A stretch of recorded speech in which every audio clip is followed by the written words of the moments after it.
anyone like Jimmy Stewart before. I mean, he was the ultimate person. He was like, I mean, you couldn't have wanted anybody in your whole life to work with or to be with. Was he He was supportive and giving and... Yes, I always thought of Jimmy Stewart, just to me, like putting on the most comfortable pair of morning slippers. You know? I mean, have you ever had a pair of morning slippers that felt just so comfortable and so easy? Better than barefoot. And barefoot feels fantastic. But when you put those downy slippers on, it feels so. That's Jimmy Stewart. I mean, that was what he felt like. So cozy and comfortable. And right from the very first day, and we worked exactly alike. I don't even want to say worked with. I looked forward every day to be with him because we thought alike, we acted, we were alike. Because I never thought of him as an actor. He was a reactor, and that's the way I always thought of acting. I didn't like to think of it as a performer doing a job. I mean, he was like I was. We just worked off of each other. I mean, we knew our lines, and all we had to do was just look at each other and work off of each other, and just react.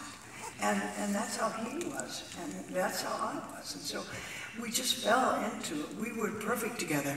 We did another movie right after Bell Book and Candle. We did the same work the same way.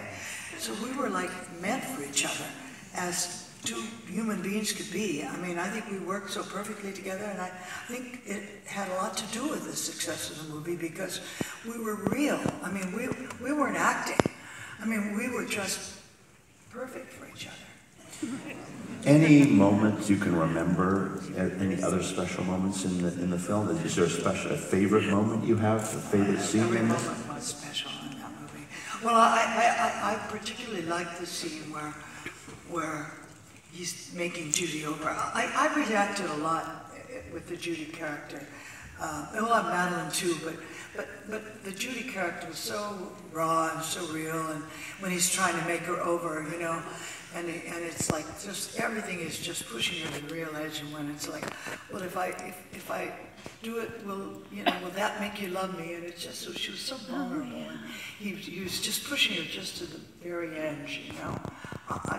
It just still always brings me back to feel. What I love about the film is your voice. Because your voice changes from the character. The two characters is quite different. The Madeline voice is very different than the Judy voice. How hard was that? Well, it wasn't hard because it was, I mean, to me it was sort of me when I lived in Chicago, and to me when I was in Hollywood. I mean, it sort of was, it was sort of that. It was just sort of, you know, it was that simple really in a way because it was one where she was a shop girl like me when I was working selling candy at Woolworths or running the elevator at the department store, which I did all of those things. And then when you're in Hollywood and when all of a sudden you just talk a little lower, it's still your voice, it's still you know? It's just a little more cultured or a little bit more, you know? But it's still you know? It's all the same person, just one is a little bit more, you know? Mysterious. A little bit more. I don't know if I'll talk to you right now. Talk to me tomorrow. Call me back. Tell us a little bit about Alfred Hitchcock. Alfred Hitchcock, I've got to defend that man, you know. Woo! I have to, because they picked on him an awful lot since he's been dead, and I don't think that's fair. I really don't. I mean, there's one actress that has said a lot of things, and I'm not her, so I can't say it from her perspective. But I do know when I worked with him, and I found him to be a very honest, decent man, and I never saw any side of him that looked at all like that Alfred Hitchcock that I heard about. He was not a voyeur or anything. It was not. I never saw that side of him. And I think I'd have heard about it from my good friend Jimmy Stewart if he'd have said, watch out, he's a little bit strange, a little odd. I never saw that side of him. Never heard about that side of him. He was an upright man who was very much in love with his sweet, plump little wife, who was a sweet woman, you know, and he really adore her, and I never saw that other side, and so I'm going to stand up for a man who's not alive today I've got to stand up for somebody who can't defend himself, and I never saw that other side, and so the help in his life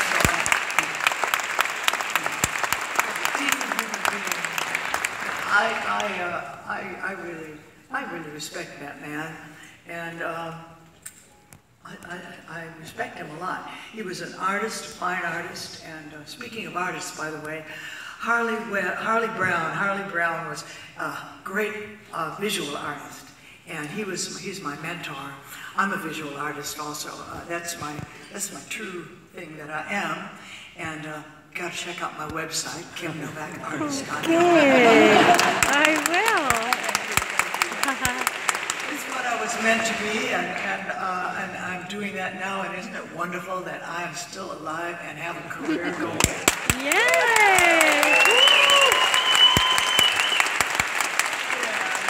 It's so nice, because it's nice that you don't have to stay beautiful and look beautiful, but you can make beautiful pictures after you have your career anymore, and it's really nice. And I'm blessed. I've been really blessed in my life, and so.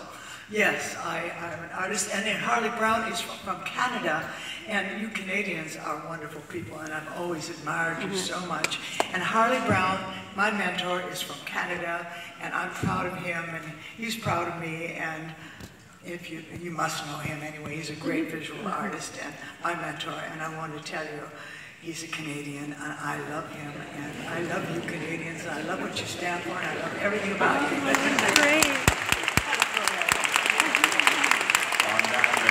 Thank you so much, Kim, for coming to Toronto, for delivering one of the great performances by a woman on screen. It truly is moving, and we're so delighted to have you here. Thank you so much for coming for the 40th anniversary speech.